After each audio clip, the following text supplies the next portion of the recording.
நினைச்சது வெட்கப்படல. ஆண்டவரை நோக்கி நம்ம நினைச்சது பார்த்து அவருடைய பிரகாசத்தை நினைச்சது பெற்றுக்கொள்ளணும். தேவனை நம்ம பார்க்க பார்க்க பார்க்க ஒரு நாள் நம்ம நினைச்ச மாட்டோம், வெட்கப்பட மாட்டோம் இல்லையா?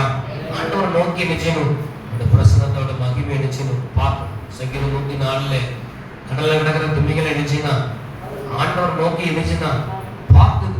அது பக்கத்துல திமிங்கலம் வந்தா கடல் போறவங்க தெரியும். இந்த திமிங்கலம் பெரிய பெரிய மீன்கள் வந்தா அதை சுத்தி எவ்வளவோ மீன்களும் நீ மதியம் சாப்பாட்டுக்கு நம்ம பக்கத்துல வந்துட்டான்னு சொல்லி அது மேல நம்பிக்கையே இருக்காது. அது ஆண்டவர் மேல நிச்சயமா நம்பிக்கை. நம்ம ஆண்டவரை நோக்கி பார்க்கும்போது தேவனுடைய நம்ம குடும்பங்களை வீட்டை ஒவ்வொரு பகுதியும் கத்தர் நினைச்சுவாரு நமக்கு ஆசீர்வதிச்சு தருவார். அல்லேலூயா. நீங்க உங்களை மறுபடியும் வாழ்த்தி வரவேற்கிறோம். கத்தர்களை ஆசீர்வதிப்பாராக. வசனத்துக்கு நேரம் கடந்து செல்லுவோம். நீதிமொழியின் புஸ்தகம் 31வது அதிகாரம் 27வது வசனத்தை ஒருத்தர் வாசிங்க. நீதிமொழி 31:27. அவள் சோம்பலின் அப்பத்தை புசியாமல் அவள் சோம்பலின் அப்பத்தை புசியாமல் அந்த ஸ்தோத்திர குணசாலியான ஸ்திரியை குறித்து சொல்லப்பட்டிருக்கு.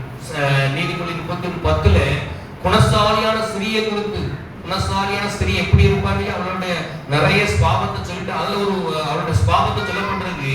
அவளை சோம்பலின் அப்பத்தை நினைச்ச மாட்டா, புசியாமல் தன் வீட்டு காரியம் எப்படி நடக்கும்னு நினைச்சுவானா கண்ணோக்கமா இருப்பான். தேவன் நம்ம வீட்டு காரியம் எப்படி இருக்குன்னு நம்ம நினைச்சணும், கண்ணோக்கமா நினைச்சணும் இருக்கணும். இல்லையா? இன்னைக்கு நம்ம நாட்டுல இருக்கிற ஒரு பெரிய தப்புன்னு தெரியுமா?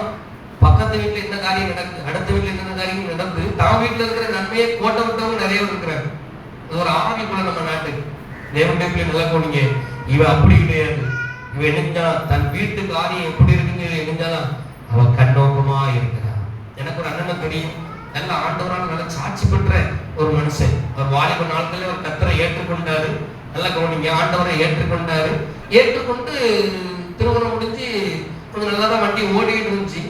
இடையில பார்த்தா திடீர்னு ஒரு பெரிய கடன் ஏறி வேற மாதிரி சூழ்நிலையில அவர் வாழ்க்கை போயிட்டு வேற மாதிரி நிலையில போயிட்டு.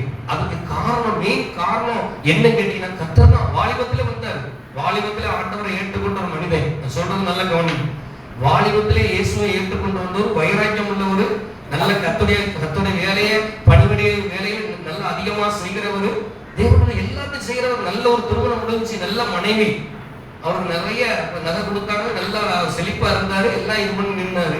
ஆனா வாழ்க்கையில் சில நாட்கள் போக போக போக சில கடன் பாரத்துல வந்து சிக்கி வேறொரு நிலையில போய் பல லட்சம் கடன் அவருடைய வாழ்க்கையில ஆயிட்டு, பல லட்சம் கடன் ஆயிட்டு. இப்போ ஒரு நண்பர் அவரை ஜெபிக்கிறதுக்கு ஒரு நண்பர் கூப்பிடுறாரு. நான் சொல்றது நல்ல கவனிக்க கேட்கணும். நான் சொன்னது நீங்க புரிஞ்சுக்க, நீங்க எனக்கு ஆசீர்வாதம் பெறலாம். அப்போ ஒரு நண்பர் ஜெபம் பண்ற ஒரு நண்பர் கூப்பிடுறாரு. ஐயா வாங்க ஜெபம் பண்ணுவோம் வாங்க அப்படின்னு கூப்பிடுறாரு. வாங்க கூட ஜெபம் பண்றதுக்கு நினைச்சாங்க. போறாங்க. போகும்போதே சொல்றாரு, என்ன நம்ம தேசத்துக்காக ஜெபம் பண்ணணும், தேசத்துக்காக ஜெபம் பண்ணணும். இந்த பாரமா இருக்கு, அந்த பாரமா இருக்கு. இந்த ஜெபம் பண்ற சகோதரர் ஜெபம் பண்ணி சொல்றாரு, முதல்ல வீட்டுக்காக முதல்ல ஜெபம் பண்ணுங்க அப்படின்னு. வீட்டுல இருக்கிறவங்க பிள்ளை மனைவி பிள்ளை எங்க இருக்கிறாங்க, அடுத்த வீட்டுல இருக்கிறாங்க, வாடகை கொடுக்க முடியாம அவங்க வேற ஒரு வீட்டுல உட்கார்ந்து இருக்காங்க. இப்ப இந்த ஜெபம் பண்ற நண்பர் சொல்லி இருக்கிறாரு, ஐயா உங்க வீட்டுக்கு தான் கத்தர் ஜெபிக்க வைக்கிறாரு அப்படின்னு சொல்லி. இல்ல இல்ல நம்ம தேசத்துக்காக பாரப்படுவோம், தேசத்துக்கு அப்படி செய்வோம் இப்படி செய்வோம் சொல்றாரு. நல்ல கவனிங்க. பார்த்தாரு, சொன்னா கேட்கிற மாதிரி தெரியல. தெரியும் ஆரம்பத்தில் தேசத்தை விட்டு பிடிச்சிட்டாரு. இல்லையா? அதுக்கு பரவாயில்ல, ஆள் உள்ள வர அவர் ஜெபத்தில் நடந்து தான் என்ன நிலையில இருக்கிறேன், தான் வீடு என்ன நடிச்சோம்னா தேசத்து மேல பாறை இருக்கக்கூடாதுன்னு சொல்ல வரல. இல்லையா? ஆரம் இருக்கக்கூடாதுன்னு சொல்லல, மற்ற காரியத்துல வைராக்கி இருக்கக்கூடாதுன்னு சொல்லல. தான் எழுப்பி போக வேண்டிய பகுதியில தன்னை சார்ந்து தன்னை நம்பி வந்த மனைவி பிள்ளைகள் பட்னியா இருக்காங்களே. இப்போ அந்த ஊழியர் அவர் ஜெபிச்சுட்டு அவர்கள் சில காரியத்தை அவருக்கு என்ன முதல் ஆரம்பத்தில் சொன்னா ஒன்றும் புரிய மாட்டேங்குது. ஆனா அதுக்கடுத்தால ஜெபம் பண்ணி அவரை கத்தர்களை கொண்டு வந்து ஆண்டவர் இறக்கமா அவருக்கு தருத்தியத்தையும் மாத்தி நீங்க குடும்பமா தேவனை ஆராய்ச்சி தேவன் உதவி செஞ்சிருக்கிறார். இல்லையா? என்ன சொல்ற அப்படின்னா தேவனுடைய பிள்ளை நல்லா போனீங்க. நம்ம நமக்கு இதை கவனிக்கணும். சோம்பலா இருக்கக்கூடாது, அசதியா இருக்கக்கூடாது. இந்த வாழ்க்கையில வந்த கடனுக்கு, அந்த நபருக்கு வந்த கடனுக்கு பிரச்சனை காரணம் தெரியுமா? அடுத்த மனிதர்களுக்கு போய் உதவி செய்ய போயிட்டார். இப்ப 10 நண்பர்கள் இருக்கிறாங்க. அவங்கெல்லாம் தொழில் போயிட்டு வந்து இவரை தான் என்ன செய்வாங்க, வேலை ஏவுவாங்க. வேலை ஏவும் போது இவர் என்ன செய்வாரு, அடுத்தவங்களுக்கு ரொம்ப உதவி செய்யறது, அவங்களுக்கு உதவி செய்யறது, இவங்களுக்கு உதவி செய்யறதுன்னு தான் ஏற்படுத்தி வச்சிருந்த கம்பெனி அவர் சரியா நடத்தல. தனக்கு சொந்தமா இருக்க அந்த கம்பெனி அவர் நடத்தாது அப்படின்னால அவர் பெரிய கடன் சுமை அவர் வாழ்க்கையில வந்துட்டு, கடன் சுமைக்குள்ள போறது கூட அவருக்கு தெரியல. கடனை மாத்தி மாத்தி கடனை வாங்கி அங்கிட்டு வாங்கி இங்கிட்டு வாங்கி கடன் நினைச்சிட்டு ரொம்ப முத்துனதுக்கு நினைச்சிட்டு வேற ஒரு லோடுக்கு போயிட்டு சமாளிக்க முடியாத லோடுக்கு அந்த கடனுக்குள்ள போன பிறகு ஆண்டவர் இறக்கமான சகோதரனுக்கு இன்னொரு ஊழியக்காரர் வச்சு ஆர்டர் நெஞ்சாரு. அந்த இருளில் இருந்து கர்த்தர் வெளியே கொண்டு வந்தார். அல்லேலூயா. தேவனுடைய நம்ம வீட்டுல நம்ம என்ன செய்யணுமோ, அவன் அந்த குணசாலியா ஸ்திரியை கொடுத்து நினைச்சப்பட்ட அவள் சோம்பலின் அப்பத்தை புசியாமல் தன் வீட்டு காரியம் எப்படி நடக்கிற நினைச்சானா கண்ணோக்கமா இருக்கிறான். அப்ப வீட்டு காரியத்தை நம்ம நினைச்சணும் கண்ணோக்கமா இருக்கணும். சோம்பலுக்குள்ள போயிடக்கூடாது. நீ சோம்பலுக்குள்ள போயிட்டு வச்சுக்கோங்களேன், தூங்கிக்கிட்டே இருந்தீங்கன்னா காலையில இருந்து நைட் வரைக்கும் தூங்கிக்கிட்டே இருக்கணும். உங்களுக்கு தெரியுமா? தூக்கத்தின் ஆவியில தாக்கப்பட்டுட்டீங்கன்னா தூங்கிக்கிட்டே இருக்கணும். காலையில இருந்து நைட் வரைக்கும் தூங்கிக்கிட்டே இருக்கலாம். அது ஒரு ஆவி. நான் சொல்றது நல்ல கவனிங்க. சோம்பல் சொல்றது ஒரு ஆவி. தேவனுடைய நம்ம வேற ஒரு நிலைக்கு எரிஞ்சிடும், கொண்டு போய் நம்ம தரிசனத்தை மறக்க பண்ணிடும். அநேக வாழ்க்கையில முன்னேறதுக்கு காரணம் தெரியுமா? அந்த சோம்பல், அந்த அசதி. தேவனுடைய அசதியில தன் வீட்டு காரியத்தை என்ன செய்யலாம். ஆனா அந்த குணசாலி ஆசிரியர் எப்படி இல்லையா, அவள் சோம்பலின் அப்பத்தை என்ன செய்ய கிடையாது, புசிக்காம தன் வீட்டு காரியம் எப்படி இருக்குன்னு அது போல இருந்தாலும் கண்ணோக்கமா இருந்தா. இன்றைக்கு வாழ்க்கையை பொறுத்து கண்ணோக்கமா மாறணும். ஒரு வாலிபர் தம்பிட்ட அந்த தம்பியை அந்த குடும்பனுக்கு என்கிட்ட தந்தாங்க. கிறிஸ்துவ நடத்துங்க அப்படின்னு தந்தாங்க சில ஆண்டுகளுக்கு முன்பாக. அப்ப நான் வந்து கிறிஸ்துவ நடத்திக்கிட்டு இருக்கேன், நடத்தி அவன் ஜெபத்துக்கு நடத்திக்கிட்டு இருந்தேன். அப்ப நடத்தி வர்ற காலகட்டத்தில் நான் கேட்டேன், தம்பி உன் எதிர்காலத்துக்கு என்ன வச்சிருக்கேன், என்ன படிக்க போற, என்ன போற அப்படின்னா அது ரகசியம் அப்படின்னு சொன்னான்.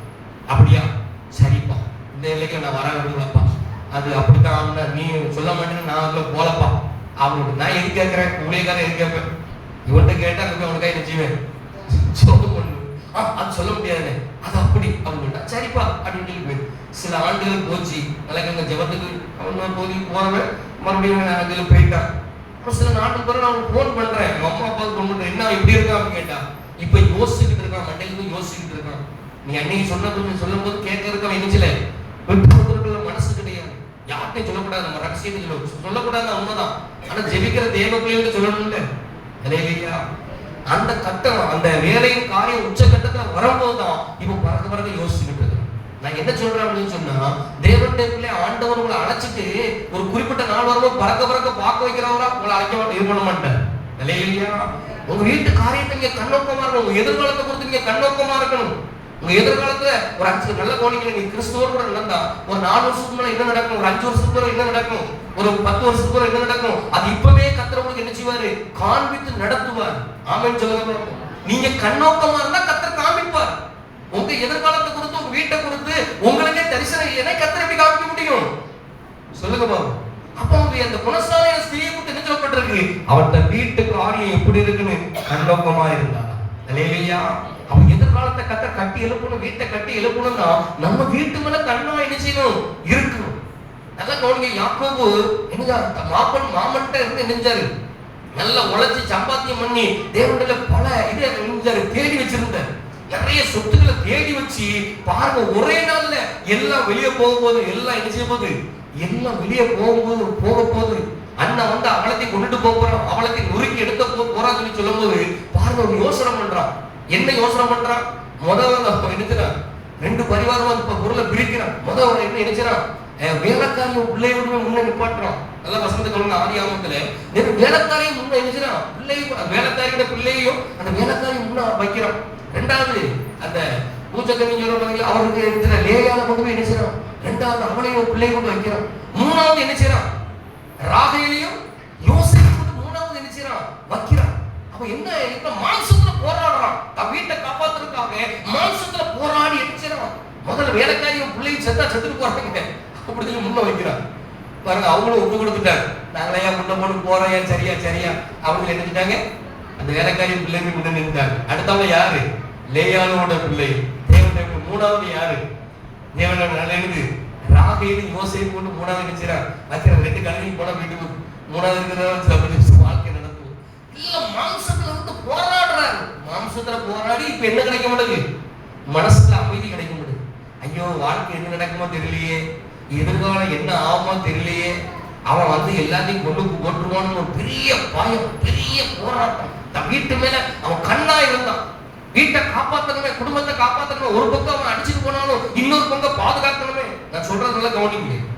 தேவனுடைய வீட்டு மேல கண்ணா இருக்கிறான். ஆனா அந்த கண்ணா இருக்கிறவங்க ஆரம்பத்திலே கத்தரை தேடல. முதல்ல மாம்சத்துக்கு தான் பிரயாசப்படுறான். மாம்ச பிரகாரமா அவன் பிரயாசப்பட்டு எப்படியாட்டு தான் குடும்பத்தை காப்பாத்தணும், வீட்டை காப்பாத்தணும் சொல்ற ஒரு பகுதியை நினைச்சுறான். மாம்ச பிரகாரமா இது பண்ணுகிறான். ஆனா அடுத்து பாருங்க, ஆதியாகமம் 32:26 வாசிங்க.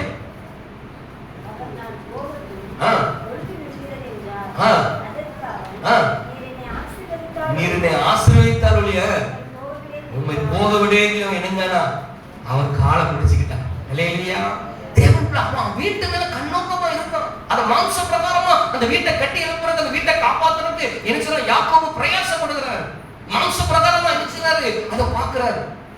அதுக்கு அடுத்த அவருக்கு என்ன கிடையாது, ஒரு திருப்தி கிடையாது. எப்படி சோழி முடிச்சிருவோம் அவனுக்கு பெரிய பயம். போராட்டத்துல இப்ப அடுத்து என்ன செய்றாரு, ஆண்டவன்கிட்ட இருந்து போராடுறாரு. இல்லையா? தேவனிடத்துல இருந்து போராடுற அந்த வாழ்க்கைக்காக, தான் சேர்த்து வச்ச அந்த பொருள்களுக்காக, தன்னுடைய ஆசீர்வாதத்தை பாதுகாக்கிறாங்க. இப்ப ஆண்டவர்கிட்ட என்ன செய்றாரு, போராடுகிறார். ஆண்டவர் நான் போட்டு விடுங்கன்னு சொல்றாரு. இல்ல நம்மள என்ன செய்ய மாட்டேன் விட மாட்டேன்னு போராடி தன் வீட்டை கட்டி எழுப்பினார். அவன் சொல்லுவோம், போராட வேண்டியது போராடி தான் ஆகணும். பிரயாசப்பட வேண்டியது நம்ம பிரயாசத்தான் படணும். அப்ப நம்ம சோம்பலா அசதியா இருந்தோம்னா நம்மளை இணைச்ச முடியாது, நம்ம பாதுகாக்க முடியாது. போராட வேண்டிய மனுஷனுக்கு போராடுற ஒரு காலம் ஒண்ணு இருக்கு. தேவனை போராட வேண்டிய போராடி தேவனிடத்துல நன்மையை நம்ம நினைச்சணும், பெற்றுதான் ஆகணும். இல்லையா? அப்ப எனக்கு எதுக்கு போராட, நான் எதுக்கு போராட, நான் பாட்டு அசட்டையா இருக்கையா அப்படின்னு சொன்னா நம்முடைய நன்மை நம்ம நினைச்ச முடியாது, நம்ம பாதுகாக்க முடியாது. இல்லையா? மனுஷனுக்கு போராடுற ஒரு காலம் ஒண்ணு இருக்கு. தேவனுக்கு இந்த நாட்கள் நீ அமைதியா இருக்கக்கூடாது. இந்த நேரத்துல போராடணும். இந்த நேரத்துல அமைதியா இருக்கணும். ஆண்டவர் வச்சிருக்க நடந்து போகுது, ஆண்டவர் நடக்கிறது நடந்து போகுது அப்படிலாம் நினைச்ச கூடாது, நம்ம சொல்லக்கூடாது. இல்லையா? அந்த நிலைமையில நம்ம என்ன செய்யக்கூடாது, போகக்கூடாது. நேற்று ஒரு கப்பல்ல இருக்கிற ஒரு வாலிபன்ட்ட நான் பேசிக்கிட்டு இருந்தேன். அப்ப அவன் திருமணத்துக்கு அவங்க தாயார் என்ன சொன்னார். அப்ப நான் அவன்கிட்ட பேச முதலே அவன்கிட்ட பேசுறதுக்கு எனக்கு விருப்பம் இருந்துச்சு. நேற்று பேசினேன். அப்ப பேசினேன், இப்படி கல்யாணத்தை இப்படி ஒரு ஸ்டெப் எடுக்காம இல்ல நீனே அதை எடுக்காம அப்படின்னு ஒரு விவரத்தை நான் கேட்டேன். அது நடந்தா நடக்குது, நடக்கட்டா நடந்து போகுது அப்படின்னு சொன்னான். இப்படி நீ பேசாத, முதல்ல நடந்தா நடக்குது, நடக்காத நடக்க போதா. நீ உன் திருமண காரியத்துக்கு நீ என்ன செய்யணும், போராடணும். நீ ஜெபிக்கணும். உன் திருமண காரியத்துக்கு நீ ஏனாதானமா இருக்கக்கூடாது. அவன் வீடியோ கால்ல காட்டுறான், கப்பலுக்குள்ள 2 கீபோர்டு இருக்கு. கீபோர்டா சரி, அது என்னது, கித்தார் இருக்கு, மியூசிக் இருக்கு, பல காரியத்தை வச்சிருக்க. நான் ஆரம்பிட்டேன். கப்பலுக்கு அவனுக்கு தனி ரூம் நல்லா அழகா இருக்கு. காமிக்கா சர்ச்சுக்கெல்லாம் போகலன்னு ஆட்சியில தான் இருக்கான். கவனிங்க, கீபோர்டு வாசிக்கிட்டு இருக்கிறான். தேவன் பிள்ளைங்களுக்கு ஒரு சன்மார்க்க கவனியமா நினைச்சான் இருக்கிறான். திருமண காரியத்துக்கு நீ ஜெபம் பண்ணியா, நீ அசட்டையா இருக்க. உன் எதிர்காலத்தை கொடுத்து நீ அசட்டை, அது நடந்தா நடக்குது, அது நடக்கத்தான் நடக்க போதும் வேற மாதிரி இதுல பேசணும். நான் அவனை விடலை. நீ உன் காரியத்துக்காக நீ என்ன செய்யணும், ஜெபம் பண்ணணும், போராடணும். சும்மா அசட்டையா என்ன செய்யக்கூடாது, இருக்கக்கூடாது. சோம்பலா அசட்டையா நம்ம இருந்தா நமக்கு இன்னும் நன்மை வராது. தேவனுடைய பிள்ளை அந்த குணஸ்தானியான இந்த ஸ்திரீ அதான் தன் வீட்டு காரணம் எப்படி இருக்கு, தன் வாழ்க்கை காரணம் எப்படி இருக்கு, தன் வீட்டுல இருக்கிறவங்க எப்படி இருக்கிறாங்க, கண்ணோக்கமா இருக்கிறான். இவருக்கு அவங்க எதிர்காலத்தை கொடுத்து ஒண்ணு கிடையாது. நீ நிறைய எதிர்காலம் என்ன தெரியுமா, நிறைய பணம் இருந்தா போதும். நம்மகிட்ட தான் காசு இருக்கப்பா, நிறைய பணம் இருக்கு. அவன் அப்படித்தான். கப்பல்ல ஒரு முக்கியமான ஆளு, நிறைய பணம் இருக்கு, பணத்தை வந்து சாதிச்சிடலாம். பணம் நமக்கு தேவைதான், இல்லைன்னு வரல. ஆனா நான் ஒரு விவரத்தை சொன்னேன், நல்லா கேள்வி. எத்தனை லட்சம் செலவு பண்ணி அவங்க கல்யாணத்தை நடத்துவாங்க. எத்தனை லட்சத்தை நீ செலவு பண்ணி கல்யாணம் நடத்துற பெரிய காரியம் கிடையாது. அந்த கல்யாணத்துக்கு அடுத்த நாள் எடுத்து வைக்கிற ஸ்டெப் இருக்கு பத்தியா, அதுலதான் இருக்கு விவரம் கேள்வி. இல்லையா? பல கோடியோ எத்தனை லட்சமோ செலவு பண்ணி சாப்பாடை போக்கி பல காரியத்தை சாதிக்கலாம். ஆனா வாழ்க்கையின் காரியத்துக்காக விளக்கிறையை செலுத்தணுமே. இந்த குணசாலியான ஸ்திரீ தன் வீட்டு மேல கண்ணோக்கமா இருந்தான். தேவன் நம்ம எதிர்காலத்துக்கு நம்ம அசட்டையா, நம்ம சோம்பலா இருந்திருக்க கூடாது. அதுக்கு பிறகு பிந்தி வந்துகிட்ட ஆண்டவர் தேடனே, சபைக்கு தானே போனேன், ஆண்டவர் இப்படி செஞ்சுட்டாரு, ஆண்டவர் இது செய்யறாரு. நம்ம சோம்பலா இருந்து நம்ம அசட்டையா இருந்து தேவனை நம்ம குறை சொல்லக்கூடாது, குற்றம் சாட்டக்கூடாது. அல்லேலூயா. நம்ம கண்ணோக்கியமா நிக்கணும். யாக்கோபு போராடினார். அதான் கேள்வி, தகப்பன் தாயும் அவங்க தாத்தாவும் அப்பாவும் நல்ல பக்திமான். ஆபிரகாம் நல்ல ஒரு தேவ மனுஷன். ஈசாக்கு ஒரு நல்ல ஒரு பயபக்திக்குரியவன். ஈசாக்கு காலத்துல ஈசாக்கு போராடினாரு. ஆமென் சொல்லுங்க, அல்லேலூயா சொல்லுங்க. ஈசாக்கு ஆபிரகாம் நாட்கள் உண்டான பஞ்சம் இல்லாமல் ஈசாக்கு காலத்துல ஒரு பஞ்சம் வந்துச்சான். ஆதியாகமத்துல வாசிக்கிறோம். ஆபிரகாமுடைய காலத்துல ஆபிரகாம் போராடினார் அவருடைய ஆசீர்வாதத்துக்காக. யாக்கோபுடைய காலத்துல யாக்கோபு போராடினார். ஆமென் சொல்லுங்க பாப்போம். அவருடைய தாத்தா சொத்து வச்சோ அவர் அப்பா சொத்து வச்சோ வரல. தேவனுடைய அவருடைய காலத்துல அவரை கர்த்தர் ஆசீர்வதித்தார். ஆமென் சொல்லுங்க பாப்போம். நம்ம போராடணும், நம்ம இருக்க வேண்டியதுல போராடணும், நம்ம பிரயாசப்படணும். நம்ம பிரயாசப்பட்ட கர்த்தரோடு கூட இணைச்சு நிக்கணும். நின்னாதான் தேவன் நம்ம காரியத்தை ஆசீர்வதித்து கொடுக்க முடியும். ஆமென் சொல்லுங்க. அல்லேலூயா சொல்லுங்க. தேவனுடைய தூக்கம் சோம்பலுக்குள்ளே போய்கிட்டு இருக்க கூடாது. நீங்க நிறைய சோம்பேறி இதா இணைஞ்சிட்டு மாறிட்டு அந்த காலத்துல இருந்து கிளையில் இருக்கிற இந்த பிள்ளை இன்னைக்கு இருக்கிற ஆள்வே கிடையாது. எது கிடையாது சொல்லுவாங்க. எல்லாம் கிரு மிக்சியில வச்சு நல்லா அடிச்சு எல்லாத்துக்கும் அன்னைக்கு வேலை செஞ்சாங்க. இன்னைக்கு எதுவுமே வேலை செய்யறதுக்கு விருப்பம் கிடையாது. ரொம்ப ஸ்டைலா பந்தா நிக்கணும். சொன்ன மாதிரி அவர் பூங்காவுக்கு போன பூங்கால ஜாமனுக்கு போக மாட்டேன். அங்க இருக்க 2 அக்காவுக்கு சுத்திக்கிட்டு இருக்காங்க. இது எங்கேயே நம்ம பார்த்துருக்கோங்க. நம்ம வீட்டுல இருக்க மிக்சி இப்படி சுத்திக்கிட்டு இருக்குது. என்னது வாஷிங் மிஷின் சுத்திக்கிட்டு இருக்கு. இதே மாதிரி அக்கா அந்த துணியை வாஷிங் மிஷின்ல போட்டுட்டு அங்க பூங்கால போட்டு சுத்திக்கிட்டு இருக்கா. நீ துணி எடுத்து வீட்டுல சுத்து பார்ப்போம், கொழுப்பு என்ன செய்யும், கொஞ்சம் குறையும், பசி எடுக்கும். தேவனுடைய சோம்பல நம்ம இருந்து அசதியா இருந்து தேவனுடைய நன்மையை நம்ம நெஞ்சிடக்கூடாது, விட்டுறவே கூடாது. அலையிலே சொல்லுங்க பாப்போம். சுறுசுறுப்பா இருக்கிறவங்க அலையிலே சொல்லுங்க பாப்போம். நான் உற்சாகமா இருப்பேன் அலையிலே சொல்லுங்க பாப்போம். அல்லேலூயா. தேவனுடைய பிள்ளை நம்ம செய்ய வேண்டிய வேலையை நினைச்சோம் செய்யணும். யாக்கோபு நெஞ்சாரு, பிரயாசப்பட்டார், போராடினார். இரவு நேரத்துல தான் வீட்டு சூழ்நிலை இப்படி இருக்குன்னா எல்லாத்தையும் ஒதுக்கி வச்சு ஆண்டவர்கிட்ட போராடணும். மாம்ச பிரகாரமா சில காரியத்தை செஞ்சு பார்த்தாரு, அது ஒண்ணு செட் ஆகல. மாம்ச பிரகாரமா சில காரியத்தை இது பண்ணாரு, வாழ்க்கையை கட்டி எழுப்புறதுக்கு மாம்ச பிரகாரமா சில காரியம் செஞ்சு பார்த்தாரு, அது என்னச்சுல ஒண்ணுக்கு ஒத்துல. அவர் என்ன செய்யறாரு, இப்ப ஆண்டவன்ட்ட போராடுறாரு. இரவெல்லாம் என்ன செய்யறாரு, ஆண்டவன்ட்ட போராடுறாரு. இரவெல்லாம் ஆண்டவன்ட்ட போராடணும்னு சொல்றாங்க. நல்லே சொல்லுங்க பாப்போம். மற்றவங்க என்ன செஞ்சீங்க, எங்களுக்கு இங்கேயே நேரம் இருக்கு, நாங்க இருக்கிற அப்படி நிக்க கூடாது. உங்களுக்கு ஒரு கஷ்டம், உங்களுக்கு ஒரு பகுதியே அப்படின்னா ஆண்டவன்ட்ட இரவு என்ன செய்யணும், போராடணும். இன்னைக்கு நான் அண்ணன் ஒரு காரியத்தை சொன்னேன். என்னுடைய காரியத்துல ஒரு காரியத்தை நான் ஸ்டெப் எடுத்து வேறொரு நிலைக்கு போகும்போது ஆண்டவன்ட்ட கேட்டேன். எப்ப நான் சீசன்ல 12 சீசன்ல தெரிந்து கொண்டேன். தெரிந்து கொள்ளும் இரவெல்லாம் ஜெபிச்சேன். இந்த காரியத்துல நீ இரவெல்லாம் ஜெபிச்சியா, ஜெபம் பண்ணியா அப்படி என் ஆண்டவர் கேட்டேன். இல்லையா, போராடணும், நேரத்துல போராடணும், இரவு நேரத்துல எரிஞ்சணும், ஆண்டவன்ட்ட போராடி எரிஞ்சணும், நன்மை எரிஞ்சணும், ஆண்டவன்ட்ட நம்ம பெற்றுக்கொள்ளணும். இல்லையா, அசதியா சோம்பலா இருந்துகிட்டு தேவன்ட்ட ஆண்டவர் அதை செய்யல, கைவிட்டார் அப்படின்னு சொல்லக்கூடாது. ஆண்டவர் நமக்கு ஒரு வழியை வச்சிருக்கிறார். அந்த வழியில நின்று நம்ம என்ன செய்யணும், ஆண்டவர்ட்ட போராடி அந்த நன்மை என்ன செய்யணும், பெற்றுக்கொள்ளணும். தேவன் பிள்ளையே ரெபேக்காளை குறித்து பார்க்கிறோம். நல்ல குணசாலியான ஸ்திரீ. அவளுக்கு பிள்ளை இல்லைன்னு சொன்னோடனே ஈசாக்கு நெஞ்சாரு, ஜெபம் பண்ணினார். ஜெபம் பண்ணும்போது நெஞ்சு கர்ப்பத்துல பிள்ளையை கத்தரை நெஞ்சாரு. இந்த ரெபேக்காளை கொடுத்த நல்ல குணசாலியான ஸ்திரீ தனக்கு ஒரு போராட்டம் உள்ள வந்துட்டு புருஷன் கலந்து பிடிக்கல. ஆமென் சொல்லுங்க பாப்போம். தனக்கு ஒரு போராட்டம் வந்தாலும் புருஷன் கலந்து போயிடுச்சுல, பிடிக்கல. ஏன் இப்படி அப்படின்னு கேட்கல. தனக்கு போராட்டம் வந்த பிறகு அவ என்னஞ்சானா தேவன் நோக்கி பார்த்தா. அல்லேலூயா. வசனத்தை வாசிக்க பார்ப்போம். ஆதியாகமம் 25ஆம் அதிகாரம் 22ஆம் வசனம் வாசிக்க. 25, 22.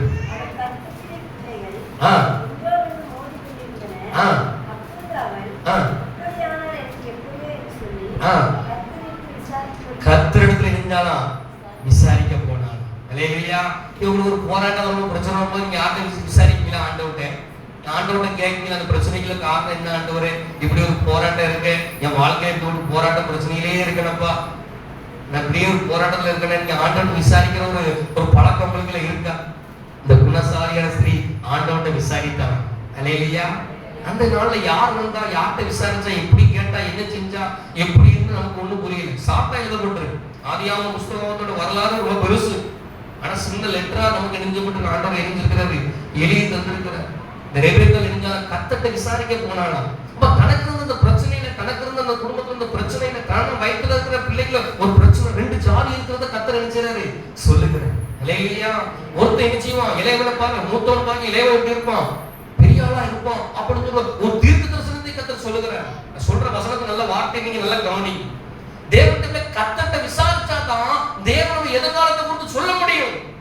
ஆண்டவர்கிட்ட விசாரிக்காம ஒரு போராட்டத்துல ஒரு பிரச்சனையில கர்த்தர் நோக்கி பார்க்காம ஆண்டவர்கிட்ட விசாரிக்காம எப்படி போய் எதிர்காலத்தை குறித்து சொல்ல முடியும்? 2 சாதி தான் வயிற்றுல இருக்கிறத கர்த்தர் சொல்லுகிறாரு. உன் வயிற்றுல 2 சாதி இருக்கு அப்படி சொல்லி நினைச்சாரு. தன் பிள்ளைகளை கொடுத்து 2 பேரையும் கொடுத்து நினைச்சாரு. ஆண்டவர் சொல்லுகிறார், அவன் புரிந்து கொள்ளுகிறான். புரிந்து கொண்டு காலங்கள் வரும்போது அந்த பிள்ளைய அந்த நேரத்துல என்ன செய்யறா, வழி நடத்தி கொண்டு போகிறார். சொல்லுங்க. ஆண்டவன் ஒரு தீர்க்க தரிசனத்தை பெற்றுக் கொள்ளுகிறான். தேவனுக்கு பிரச்சனை போராட்டம் போது அதை ஆண்டவன்கிட்ட தெரியப்படுத்தணும், ஆண்டவன்கிட்ட கேட்கணும். சில சமயங்கள்ல ஆண்டவன் உடனே பதில் கொடுப்பார், சில சமயங்கள்ல சில காரியத்தை போராடி தான் ஆண்டவன்கிட்ட என்ன செய்யணும், சத்தத்தை கேட்கணும். நீ ஆண்டவன்கிட்ட கேட்கணும். என்ன பிரச்சனையா இருந்தாலும் சரி, உங்க வாழ்க்கையில என்ன குழப்பமான சூழ்நிலையா இருந்தாலும் சரி, நீ ஆண்டவன்கிட்ட விசாரித்து பாருங்க. ஆண்டவர் ஒரு மேன்மையான பகுதியை கத்தர் காண்பிப்பார். அல்லேலூயா. அநேகருக்கு அந்த இதெல்லாம் கிடையாது. இல்லாதபடினால தேவன் சொல்ல முடியும். ஆண்டவர் அநேகருக்கு எல்லாத்தையும் பேச விரும்புகிறார், எல்லாத்தையும் பழக்கம் கொடுக்க விரும்புகிறார். தேவனுக்கு எல்லாத்தையும் இடைப்பட தேவன் விருப்பம் உள்ளவரா இருக்கிறார். நமக்கு காத்திருக்கிறதுக்கு விருப்பம் இருக்கா? நம்ம ஆண்டவர் சமூகத்திலே ஆண்டுகிட்ட போய் கேட்போம் விருப்பம் இருக்கா? நம்ம ஒரு உபவாசத்தை போட்டு நம்ம ஜெபம் பண்ணி ஆண்டுகிட்ட போய் கேட்போம் அப்படின்னு நம்ம நினைக்கிறோமா? மாம்சத்துல நல்ல கவனிங்க, இந்த பிரச்சனையை வந்து ரெபேக்காள் மாம்சத்துல கொண்டு போயிருந்தா ஈசாக்குக்கு தான் பிரச்சனையா இருக்கும். சண்டை போட்டு இருப்பாங்க, ஒரு குழப்பம் வந்திருக்கும். ஆனா அந்த பெண் அப்படி கிடையாது. அவன் ஒரு குணசாலியான ஸ்திரீ. அல்லேலூயா. ஒரு குணசாலியான பெண். அதனால பிரச்சனை தனக்கு வரும்போது ஆண்டவரை நோக்கி நின்ற பார்த்தா, தனக்கு பலவீனம் வரும்போது ஆண்டவரை நோக்கி பார்க்கணும். ஒரு பலவீனம் ஒரு பிரச்சனை வரும்போது என்ன செய்யணும், கர்த்தரை நோக்கி பார்க்கணும். உடம்பு சரியில்லையா, உடம்புல ஏதாவது பிரச்சனை இருக்கா, ஆண்டவரை நோக்கி பார்க்கணும். 2 நாளைக்கு முன்னாடி நம்ம கூட ஜெபத்துக்கு வர்ற ஒரு அண்ணன் ஜெபம் எல்லாம் முடிஞ்ச பிறகு எல்லாரும் போன பிறகு ஜெபம் பண்ணுங்க, எனக்கு அப்படிங்கிற என் உடம்பு ஒரு மாதிரியா இருக்கு, ஜெபம் பண்ணுங்க. ஜெபம் பண்ணிட்டு இருந்தா ரொம்ப நேரம் ஒரு போராட்டமான தெரிஞ்சு சின்ன ஜெபம் பண்ணுறேன். நீ நானே சொன்ன நம்ம ஜெபம் பண்ணுவோம் அப்படின்னு மறுபடியும் ஜெபிச்சா தேவனுடைய கர்த்தரை விசுவாசிக்கிறேன். நான் எத்தனை வருஷம் ஆள் தெரியுமா, எனக்கு என்னென்ன அனுபவமா இருக்கு தெரியுமா அப்படின்னு சொல்லி அவர் சொல்லலை. நான் சொல்லுங்க, நானும் ஒரு 10 வருஷத்துக்கு மேல ஒண்ணு கூட ஜெபம் பண்ணிட்டு இருக்கோம். ஆண்டோட இறக்கத்தினால் ஆரம்பித்து அவர் நான் தான் ஜெபம் பண்ண போவோம். நாங்க 2 பேரும் போறது யாருக்குமே தெரியாது. இன்னைக்கு நிறைய நண்பர்கள் இருக்கிறாங்க, நிறைய ஆட்கள் இருக்கிறாங்க. அன்றைய நாள் நான் அவர் தான் போவோம். அன்னையிலிருந்து இன்னைக்கு வரைக்கும் இந்த ஜெபத்து மேல ஒரு எவ்வளவு நம்பிக்கை இருக்கிற பத்தியில ஜெபிக்கும் போது தெரிஞ்சு சரீர பிரகாரமான ஒரு பலவீனம் கிடையாது, அது வேற ஒரு பலவீனமா இருந்துச்சு. அதை கடிந்து கொள்ள போது அவ கை கால இருக்கிற வலிலாம் மாறிட்டு மறுநாள் சொன்னாரு, பிரதமருக்கு வலி எனக்கு கிடையாது, எனக்கு உடல்ல அந்த பலவீனமே இல்லை, கத்தருக்கு நல்ல சுகம் வந்திருக்கிறது சொல்லுங்க. அல்லேலூயா. எனக்கு இத்தனை வருஷம் அனுபவம் இருக்கு, நான் இன்னும் போய் மத்தவங்கிட்ட போய் கேட்கவா, மத்தவங்கிட்ட போய் ஜெபம் பண்ணவா அப்படின்னு சொல்லி அவர் என்ன செய்யல. தேவனுக்கு விசாரிக்க வேண்டியதை விசாரிக்கணும். நீங்க போராடணும், ஊழியக்காரர்கிட்ட என்ன செய்யணும், கேட்கணும். எனக்கு எல்லாரும் தெரியும், நான் எல்லாத்தையும் ஜாச்சிரும், நீங்க என்ன செய்யக்கூடாது, நிக்க கூடாது. ஆமென் சொல்லுவோம். அந்த பெண் அப்படி செஞ்சபடினாலதான் கர்த்தர் அவளுக்கு நெஞ்சாரு, அதை காண்பித்தா. ஆமென் சொல்லுவோம். தனக்கு இருந்த பிரச்சனையை, தன் வீட்டுல இருக்கிற பிரச்சனையை இணைஞ்சா அவன் ஆண்டவன்கிட்ட கேட்டான். தனக்கு இருந்த இல்லை ஆண்டவன் அழகா சொல்றாரு, உன் வயிற்றுல 2 ஜாதி இருக்கு அப்படின்னு நினைச்சாரு. அவன் எதிர்காலத்தை கொடுத்து அழகா கர்த்தர் நினைச்சாரு, பேசுகிறார். என் எதிர்காலத்தை கொடுத்து பேசணும்னு சொல்றாங்களோ நல்லே சொல்லுங்க இல்லையா? எல்லாத்துக்கும் எதிர்காலம் இருக்கு. ஆண்டவர் உங்களை அழைச்சிட்டு வந்திருக்காருன்னா ஒவ்வொருவருக்கும் ஒரு நல்ல எதிர்காலத்தை கர்த்தர் வச்சிருக்கிறார். யாரையும் சும்மா கிடையாது. இந்த சபையில இருக்கிற ஒரு பாட்டி கூட எதிர்காலம் இல்லாம இல்லை, அவங்களை கொடுத்து கர்த்தர் திட்டத்தை வச்சிருக்கிறார். இல்லையா? 84 வயசு உள்ள ஒரு விதவை 7 வருஷம் தான் அந்த கணவனோட கூட வாழ்ந்தாளா. தேவனுடைய அவளையும் பிரோஜனம் உள்ளவளா கர்த்தர் தேவனுடைய ஆலயத்தை வந்து வச்சிருந்தார். ஆமென் சொல்லுவோம். யாரும் கர்த்தருக்கு பிரோஜனம் இல்லாத ஆலயம் கிடையாது. எல்லாரையும் கொடுத்து ஒரு பெரிய திட்டத்தை கர்த்தர் வச்சிருக்கிறார். ஆனா நம்ம கர்த்தர்ட்ட நெருங்கி வந்து சில குழப்பங்கள்ல போராட்டத்துல கர்த்தர்ட்ட கேட்டோம்னா, ஆண்டவன்கிட்ட கேட்டோம்னா அதுல எப்படி நம்ம மேல ஏறி போகணும்னு சொல்லி அழகா கர்த்தர் காமிப்பார். அல்லேலூயா. ரெபெக்காள் தன் வீட்டை பொறுத்து நின்றா, கண்ணுக்குமா கவனமா இருந்தபடினால கர்த்தர் நெஞ்சாரு, அழகா இது கொண்டு. வேதத்துல ஒரு மனுஷன் பாருங்க, சாக போறான், தூக்கு போட்டு சாக போறவன் நெஞ்சானா, தன் வீட்டுக்காரிட்ட ஒழுங்குபடுத்தி செஞ்சான. வசனத்துக்கு வாசிப்பாருங்க. 2 சாமுவேல் புத்தகம் 17:23 எடுத்து வாசிங்க. 2 சாமுவேல் 17:23.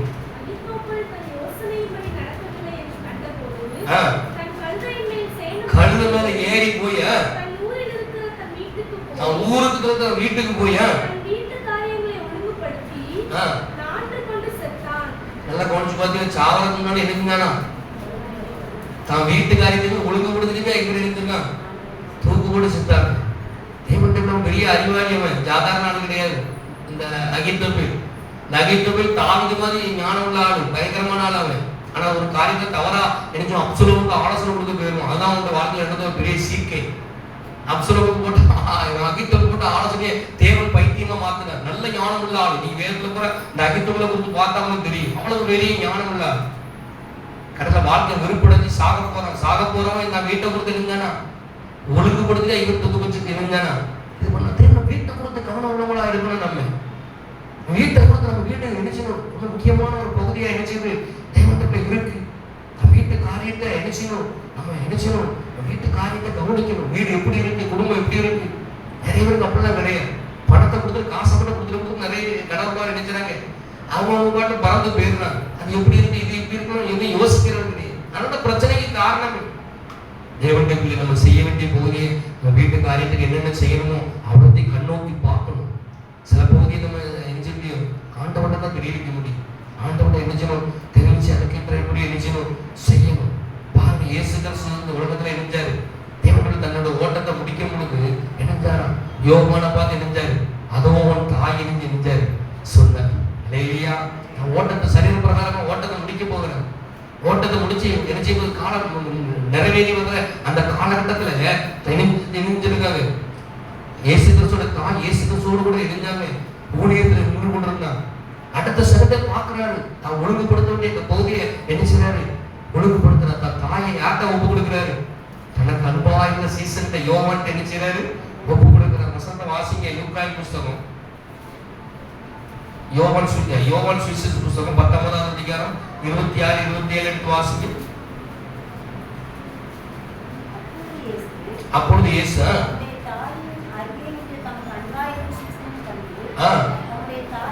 தாயை நோக்கிய அதுவும் மகன் 27 வாசிங்க. அதுவும் தாயின்னு சொல்லி நினைச்சாரு. சிலுவையில் தொங்கிக்கிட்டு இருக்கும்போது நடக்கிற பொறுப்பு கத்தர் உணர்ந்தார். அவன் சொல்லுவாங்க, தேவன் தன்னோட பொறுப்பை பார்க்கிறாரு. தனக்கு இருந்த ஒரு பொறுப்பு நினைச்சாரு. நம்ம பக்கத்துல இருந்த தாயை அடுத்த ஸ்டெப்புக்கு நினைச்சணும். நாம நினைச்ச போறோம், பரமேறி போகும், இப்படி போக போறோம். அடுத்த ஸ்டெப் உங்களுக்கு இருபொன்றுக்கு நினைச்சாரு. தன்னோட பொறுப்பை உணர்ந்து அந்த இடத்துல இயேசு கிறிஸ்து செய்கிறதை என்ன செய்யணும், பார்க்க. தேவனுடைய பிள்ளை குடும்பத்தை குறித்து என்ன செய்யறாரு, இயேசு கிறிஸ்து அவ்வளவு கவனமுள்ளவரா இருந்தாரு இருந்தார். லூக்கா சுவிசேஷ புஸ்தகம் 23ஆம் அதிகாரம் 27 எடுத்து வாசிங்க.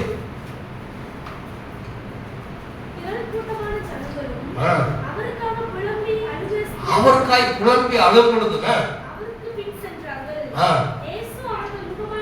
இயேசு அவர் முகமாய் திரும்பி, எருசலேமின் குமாரத்திகளே, நீங்க எனக்காக அழாமல் உங்களுக்காக உங்க பிள்ளைகளுக்காக நினைச்சீங்க. நீ என்ன எனக்காக அழாத, நீ உன் பிள்ளைக்காக அழு. அடுத்து உன் பிள்ளைக்கு நடக்க போற சம்பவம் உன் சம்பவம் இல்லை, உனக்காக உன் பிள்ளைக்காக நினைச்சு அழு. நிறைய பேர் செத்து போறதான் அழுகுறாங்க. தேவனுடைய மரணம் நடந்த போறதான் நினைக்கிறாங்க. பல விதமா அழுகுறாங்களா நடிக்காதான் தெரிய முடியுது. இங்கிட்டு அடக்கமானவரை அங்கிட்டு நல்லா உட்காந்து சாப்பிட்றாங்க. முடியல கூட்டு, அந்த கூட்டு குறைஞ்சிட்டு இந்த கூட்டு குறைஞ்சிட்டு நானும் நம்ப மாட்டோம். நிறைய பேர் அப்படிதான் செஞ்சுக்கிட்டு இருக்காங்க. இந்த அழுகெல்லாம் பெரிய என்னது டூப்ளிகேட். நல்லா கவனிங்க. தேவன் ஆண்டவர் சொல்றாரு, என்ன சொல்றாரு அப்படின்னா, உங்களுக்காக பிள்ளைகளுக்காக நினைச்சீங்க அழுங்க, கண்ணீர் வடிங்க, கண்ணீர் வடிங்க, அழுங்க. ஒரு வீட்டுல ஒரு பிரச்சனையை பார்த்தேன், தேவனுக்கு சரியான பிரச்சனை. சகோதரிட்ட எனக்கு ஆலோசனை சொல்ல ஒரே ஒரு வார்த்தை தான் ஆண்டவன் உணர்த்தினார். சகோதரி, நீங்க அழுக சகோதரி, கண்ணீர் வடிங்க. அவன் நான் ஏன் கலரன், நான் எப்படிப்பட்ட ஆளு, கணவன் கொஞ்ச நாள்ல முடிஞ்சு போச்சு. ஏன்னா அவ்வளவு ஒரு இக்கட்டான சூழ்நிலை. ஒரு சொட்டு கண்ணீர் வடிச்சா கத்தர் கிரியை செஞ்சிருப்பார். அழணும். ஒரு தேவ மனுஷன் சொல்லுகிறாரு, அவருடைய ஊழியத்தை நான் முடிச்சுட்டு இந்த ஊழியத்தை செய்யறதுக்கு நான் கண்ணீர் விட்டு அழுறேன், இவ்வளவு மக்களுக்காக கண்ணீர் விட்டு அழுகிறேன் அப்படின்னு சொல்லுகிறார்.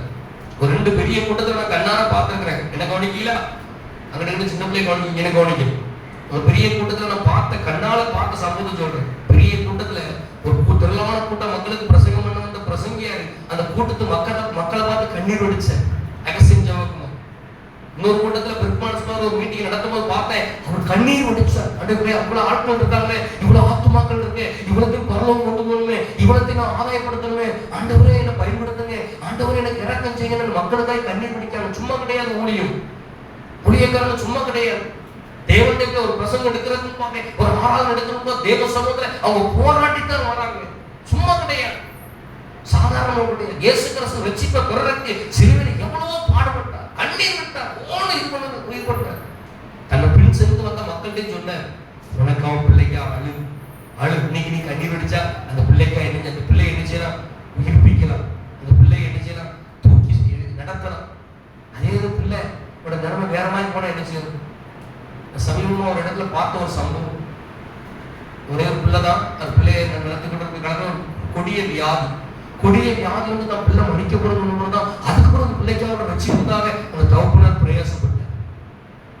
தேவனுடைய பிள்ளை என்ன கவனிக்கிறேன், ஒவ்வொரு ரட்சிப்பு வெளியேறப்பட்ட ஒன்று. ரட்சிப்புக்காக நம்ம ஆண்டவர்கிட்ட என்ன செய்யணும், கண்ணீர் மடிக்கணும். நம்ம குடும்பத்தில் இருக்கிறவங்களுக்காக நம்ம என்ன செய்யணும், விண்ணப்பம் பண்ணணும். விண்ணப்பம் பண்ணணும், ஆண்டவர்கிட்ட என்ன செய்யணும் சொல்லணும். இயேசு கிறிஸ்து அதான் சொல்லுகிறார். என்ன சொல்றாரு, உனக்காக பிள்ளைக்காக என்ன செய்ய அழு. நீ என்ன பார்த்து அழுதுகிட்டு இருக்கீங்க? பெரிய வெள்ளிக்கிழமை மட்டும் பாரம்பரியமா அழுவாங்க. பொறுத்தல் கத்தாவே பொறுத்தல், மறுநாளே வேற மாதிரி இதாயிடும். நடிக்க கூடாது. ஆண்டவர் நடிப்பெல்லாம் விரும்ப மாட்டார். வாழ்க்கை அப்படி மாறணும். நிலையிலே சொல்லணும், சிலுவையை பார்க்கணும். தேவனுடைய பிள்ளைகளுக்காக என்ன செய்யணும், ஆண்டவரை ஒப்பு கொடுக்கணும். நான் 2 நாளைக்கு முன்னால பிள்ளைகள் சொல்ல 2 பிள்ளைகள் அபிஷேகம் பண்ணணும்யா. இந்த பிள்ளைகளை அடிச்சிடும், தேவ பிரசனத்தை பெறணும். அந்த ஊழிக்கு போயிட்டு 2 நாளைக்கு ஒரு இடத்துல ஜபத்துக்கு ஊழிக்கு போயிட்டு சாயங்காலமே வர நம்ம ஒரு பகுதியை நான் பார்த்தேன் வீட்டுல. நிலையிலையா சந்தோஷமா இருந்துச்சு. அதுதான் நமக்கு ஆசையா இருக்கணும். எப்படியோட ரட்சிப்புல நிச்சயம் நடத்தணும். தேவனுடைய நம்ம வீட்டை கவனமா பார்க்கணும். வீட்டுல இருந்து எப்படி இருக்காங்க கண்ணோக்கமா பார்க்கணும். நிறைய பேருக்கு சொன்னா கசப்பா தெரியுது. கசப்பா தெரியுறதுக்கு காரணம் தெரியுமா, அங்க உள்ளவங்க கசப்பு என்ன செய்யுது அதெல்லாம் அவங்களுக்கு பிரியம் கிடையாது. தேவனுடைய பிள்ளை நம்ம வீட்டுக்குள்ள என்ன செய்யணும், கண்ணோக்கமா என்ன செய்யணும், ஒரு கண்ணை வச்சுக்கிட்டே இருக்கணும். ஆண்டுடைய இறக்கத்தை கொண்டு நான் அண்ணன் எத்தனை ஊழியர்களுக்கு போறோம், எங்கிட்ட ஊழியத்துக்கு போனாலும் எங்கிட்ட சுத்தாலும் எங்கிட்ட இருந்தாலும் வீட்டுக்குள்ள ஒரு கண்ணு வச்சுக்கிட்டே இருக்கும். இல்லையா, எங்க ஜெபம் முடிஞ்ச பிறகு ஆண்டவருக்கு தெரியும். அன்றைய மனைவி பிள்ளைகளை ரத்தத்துல ஒப்பு கொடுக்குறோம், எங்க தவப்ப தாயை உங்க கரத்துல ஒப்பு கொடுக்குறோம், எங்க சகோதரத்துக்கு இந்த ரத்தத்துல ஒப்பு கொடுக்குறோம். மெதுவா உங்க அமைதியை உட்காந்து ஜெபம் பண்ணுவோம். ஆமென் சொல்லுங்க பாப்போம். எங்கவே இருந்தாலும் இந்த ஜெபத்தை பண்ணிக்கிட்டு இருக்கிறோம். எதுக்கு? உங்க வீடு முக்கியம், குடும்பம் முக்கியம். மதுரையை சுத்தி நம்ம ஜோம் பண்ண போயிருந்தோம். வெளியேறப்பட்ட தேவ மனுஷன் பேர் ஜோசப் பாலச்சந்திரன். அவர் என்ன சொன்னார், நான் அவங்களுக்கு போயிருந்தேன் சொன்னார், பிரதர் ஊழியத்துக்கு வந்திருக்கீங்க, குடும்பத்தை கவனமா இருக்கு அப்படின்னு சொன்னார். இல்லையா, ஊழியத்துக்கு வந்திருக்கீங்க, என்ன சத்துக்கு மேல ஊழியம் சாதாரண ஒன்று கிடையாது. தேவ குடும்பத்துக்கு நிச்சயம் நம்ம நிச்சயம் கண்ணோக்கமா அதை நிச்சயம் நிற்கிறோம். இல்லையா, 2 சாமுவேல் புஸ்தகம் 6:20 தாவீது தன் வீட்டார ஆசீர்வதிக்கிறது நினைச்சாராம். திரும்பினார், நல்ல பாடி துதி செஞ்சு தேவன் நல்லா உயர்த்தி தேவனை ஆராதிச்சு அந்த மகிமையில தாவீது நிரப்பப்பட்டிருக்கும் பொழுது தன் வீட்டார ஆசீர்வதிக்கிறது நினைச்சாராம். திரும்பினார். இல்லையா, வீட்டை நம்ம என்ன செய்யணும், ஆசீர்வதிக்கணும். நம்ம வீட்டுல சில குறைகள் இருக்கும், சில பகுதிகள் இருக்கும். நல்ல தேவ பிரசன்னத்துல நிரப்பப்பட்டு நம்ம வீட்டை ஆசீர்வதிக்கணும். நம்ம வீட்டுல ஒரு பொருளாதாரம் இல்லையா, ஒரு குறைவு இருக்கு, ஆண்டவர்கிட்ட சொல்லணும், ஏசப்பா என் வீடு இயேசுவின் நாமத்துல ஆசீர்வதிக்கப்பட்டிருக்கட்டும், இந்த குறைவுலாம் மாறட்டும். தாவீது தன் வீட்டாரை நெஞ்சாராம் ஆசீர்வதித்தார்கள் நெஞ்சப்பட்டிருக்கு சொல்லப்பட்டது. இல்லையா, தேவனுடைய பிள்ளைகள் வீட்டை நெஞ்சணும், கவனிக்கணும். இதை சொல்ல முடியாது, எனக்கு ஆண்டவன் உணர்த்தணும். வீட்டை கவனிக்க, பிள்ளைகளை கவனிக்க, எல்லாரும் எப்படி இருக்காங்கன்னு கவனிக்க. வீட்டு விட என்ன கவனமுள்ளவங்களா என்ன மாறணும். வீட்டை என்ன கிறிஸ்துக்குள்ள ஆதாயப்படுத்தணும். சில குறைகள் இருக்கணும், ஆனாலும் என்ன செய்யணும், ஆண்டவரை பிடிக்கணும். நம்ம இயேசுவை பிடிச்சா அவங்கள கட்ட பிடிச்சிருவார். ஆமென் சொல்லுங்க பாப்போம். இல்லைங்களா, நம்ம ஆண்டவரை பிடிக்கணும். ஆண்டவரை பிடிச்சு கத்தத்தை நம்ம கேட்போம்னா ஆண்டவர் நேர்த்தியா நமக்கு என்ன செய்வாரு, இது பண்ணுவோம். இந்த குணசாலியான ஸ்திரீ நம்ம வீட்டு மேல கண்ணோக்கமா இருந்தா தேவனுடைய பக்கத்தில் இருக்கணும் நினைக்க பண்ணக்கூடாது. நல்லா கேளுங்க, உங்களுக்கு பின்மாற்றம் எங்க வந்து தெரியுமா, அல்லது பின்மாற்றம் விசுவாசத்தினால நீதிமான் பிழைப்பான். அவன் பின்வாங்கி போக வேண்டாம். அவங்களே ஆத்துமா நிச்சயம் பிரியமாக அந்த பின்மாற்றம் எப்படி வருது, என்னைக்கு நீ விசுவாசத்தை விடுறியா அன்னைக்கு பின்மாற்றம் வரும். நல்லா புரிஞ்சுக்கிறோம். அவிசுவாசத்துக்கு இடம் கொடுக்க கூடாது. உன்னை அவிசுவாசம் நடத்துற எந்த மனிதனோ மனுஷியோ பக்கத்துல வந்தா அவங்க பக்கத்துல நீ போகாத, அவங்க உனக்கு கீழே இழுத்து போட்டுருவாங்க. இங்க கிறிஸ்தவ பொறுத்தவரைக்கும் விசுவாசத்தை பிரசங்கப்படும். துன்மார்க்க மனிதர்கள்ட்ட மனுஷிகள்கிட்ட அவிசுவாசம் பிரசங்கம் பண்ணப்படும். அங்க போனீங்கன்னா உங்களை கிருபையை விட்டு தூக்கி விட்டுருவாங்க. இல்லையா, அவங்க என்ன கதை பேசுறாங்க என்ன கவனிக்கும். அவங்க என்ன கதை பேசுறாங்க, அது சரியில்லை, இது சரியில்லை, அவன் சரியில்லை, இவன் சரியில்லை, பேசுறவங்க என்ன சொல்றாங்க நல்லா கவனிச்சு பாத்தீங்கன்னா அவ்வளவு பேர் பின்மாற்றத்துல கிடக்குறாங்க. இல்லையா, அவ்வளவு பேர் பின்மாற்றத்தினுடைய கிரியையில இருக்கிறாங்க. நீங்க அவங்கள்ட்ட நின்னீங்கன்னா அவங்க என்ன செய்ய சொல்லுவாங்கன்னா ஊர் கதையை தான் பேசுவாங்க. அவன் சரியில்லை, இவன் சரியில்லை, அந்த வீடு சரியில்லை, இந்த வீடு சரியில்லை. தேவன்டே அந்த நிலைக்குள்ள நம்ம ஒரு நாள் போயிடக்கூடாது. ஆமென் சொல்றோம், அல்லேலூயா சொல்லுவோம். அல்லேலூயா. அடுத்த வீட்டு கதையை பேசவே கூடாது. அந்த வீடு அப்படி இருக்குன்னு சொன்னா உன் வீடு சரிக்கணும். நீ அடுத்த வீட்டுக்கு குழியை தோண்டுவீங்கன்னா உன் வீட்டுக்கு குழியை கத்த தோண்டுறாரு. புரிஞ்சுக்கிறணும். நீங்க நிறைய வீட்டுல குடும்பத்துல வந்து பிரச்சனைக்கு பூரா காரணம் தெரியுமா, அடுத்த வீட்டு காரியத்தை பிரச்சனையை பார்த்தாங்க. என்ன கவனிங்க, நீ வீட்டு அடுத்த வீட்டு பிரச்சனையை நீ பார்க்கல, அந்த வீட்டுல இருக்கிற ஆவியை இழுக்க, வா ஆவி அங்க சண்டை போடுறத பத்தி இன்ட்ரெஸ்டா பார்ப்பேன். அடுத்த வீட்டுல நடக்கிற சண்டை அடிச்சுவேன் இன்ட்ரெஸ்டா நீ பாக்கினா அதுல ஒரு ஆவி அடிச்சிடும். அங்க சண்டை எழுதிட்டு இருக்கிற ஆவி உன் வீட்டுக்கு வந்துடும். புரிஞ்சுக்கிறோம். அதனால அந்த வீட்டுக்குள்ள என்ன செய்யக்கூடாது, கண்ணோக்கமா போகக்கூடாது. நம்ம வீட்டுக்குள்ள நம்ம கண்ணோக்கமா ஆகணும். ஆமென் சொல்லுவோம். தேவன் ஒரு பிரச்சனையை பாக்குறீங்க, எங்கேயோ ஒரு சபைக்குள்ள ஒரு பிரச்சனை, அது ஒரு பிரச்சனையை மாத்திர நினைக்க, அந்த பிரச்சனையை பாக்குறதோட சரி. சில சமயம் தட்டி விட்டு வந்துடணும். இல்ல அப்படின்னா பிரச்சனை உங்க மண்டையே வந்துடும். நீங்க உங்களுக்கு இருக்க கிருபை தான் அந்த உலகத்துலவே இது பண்ணணும் முடிய உலகத்துல இருக்க கிரியை உங்க மண்டைக்கு வந்துடக்கூடாது. புரிஞ்சவங்க நல்லே சொல்லுவோம். தேவ கிருபையை உங்களுக்கு இருக்கிற கிருபையை நீங்க அடுத்தவங்க கொண்டுட்டு போகணும். அவங்கள்ட்ட இருக்கிற கிரியை உங்க தலைக்கு நீங்க வாங்கக்கூடாது. நீங்க குணசாலியான ஸ்திரியா இருக்கிறா, நீங்க உங்க வீட்டை மட்டும் கவனிக்கிறவங்களா இருக்கு தேவ கிருபையை பெறுவீர்களா, உங்க கிருபை மத்தவங்க மேல இணைச்சணும் இறங்கி போகணும். அவங்க கிரியில உங்களுக்கு இருந்து வாங்கிடக்கூடாது. ஆமென் சொல்லுவோம். தேவனுடைய நம்ம குடும்பத்தை நம்ம நினைச்சணும், நேர்த்தியா நினைச்சணுமா நடத்தணும். 1 தீமோத்தேயு புத்தகம் 3:5 எடுத்து வாசிங்க.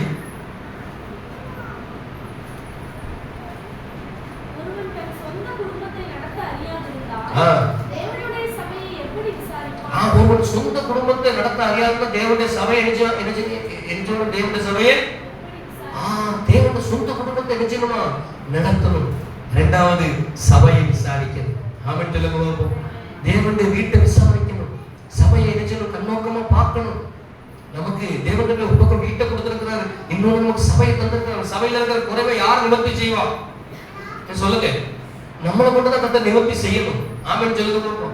சபை கட்டுமானம் பண்ணிக்க ஜோம் பண்றது அல்லேலூயா சொல்லுங்க பார்ப்போம். அல்லேலூயா. அந்த கட்டுமானம் பண்ணிக்க அந்த காரியத்துக்கு அதுல இருக்க குறைவு மாறறதுக்காக நம்ம நினைச்சணும், ஆண்டவர்கிட்ட போராடணும், ஆண்டவர்கிட்ட கெஞ்சி நிக்கணும். இது யாரும் நினைக்க கூடாது. என்னோட வீடு சகல ஜனங்களுக்கு நிச்சயம் ஜப வீடு என்னப்படும். ஆண்டோட வீட்டுக்காக நம்ம நினைச்சணும் பிரயாசம். இது மேல ஒரு கண்ணு வைக்கணும், இது மேல ஒரு கண்ணு வச்சு நினைச்சணும், இந்த காரியத்துக்காக நினைச்சணும் நம்ம செபிக்கணும். சபையில இருக்கிற சில குறைவை தேவனுடைய வீடு நம்ம தான் நினைச்சணும், நம்ம மூலமா இந்த நினைச்சணும் நிவர்த்தியாக்கப்படணும். நம்ம மூலமா இந்த குறைவை கத்தர் நினைச்சணும் நிவர்த்தியாக்கணும். வேற யாரோ ஒருத்தரை வச்சு நம்ம நிவர்த்தியாக்க ஆண்டவரால முடியும். ஆனா அவங்க தான் ஆசீர்வதிக்கப்படுவாங்க. அல்லேலூயா. ஒரு தேவ மனுஷனை பொறுத்து தெரியும், அவரு நல்ல சபை வச்சு நல்ல கத்தரவங்க நல்ல ஆசீர்வாதம் நல்லா கொண்டுட்டு போனார். ஆனா சபை மக்கள் ரொம்ப குறைவுல இருந்தாங்க. அவங்களுடைய வாழ்க்கை ரொம்ப தடுக்கிறது. ஒரு நாள் ஜெபிச்சார், ஆண்டவரே என்ன நல்ல ஆசீர்வாதம் இந்த ஊழியத்திலே நல்லா வளர்த்து கொண்டு வந்துட்டீங்க, இந்த மக்கள் ரொம்ப ஏழ்மை நிலையில இருக்காங்க. அப்ப ஆண்டவர் சொன்னார், ஒரு நாள் சபையை குறித்தும் சபையுடைய தேவையை குறித்த காரியத்தை குறித்தும் அந்த மக்களை நீ பாரப்படுத்தவே இல்லை. நான் யாரையோ ஒருத்தர் விசுவாசிக்கிறேன்னு வச்சு நான் உன்னை நினைச்சிட்டேன், நடத்தி கொண்டு போயிட்டேன். அவங்க கையில் தேவ ராஜ்யத்துக்காக நீட்டப்படாத அந்த குடும்பத்தை நீங்க ஆசீர்வதிக்க முடியும்னு கத்த சொன்னார்.